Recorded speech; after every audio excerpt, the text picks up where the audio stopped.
ցուցակներ են կազմում, հետևներից ասում են այդ շունուշանգյալները, հետևներից ասում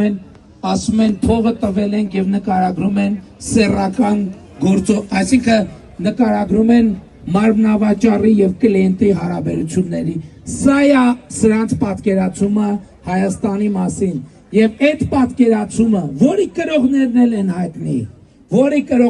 են հայտնի, այդ երրագլուխ մաֆիոզ երրագլուխ կուսակցությունը, ընդ որում այդ ավանդույթը շատ երկար, հենց այդ կուսակցություններն տենց են նրանք ընտրություններ հաղթել։ Հանրապետականը, որը ռեբրենդինգ արած տարբերակ ուժեղ Հայաստանն է, ամենաակտիվ ընտրակաշառատունն է այսօր եւ ժողովրդին մարմնավաճառի դիրքում են ուզում դնել նրանք, մարմնավաճառի բանաձև դնելու համար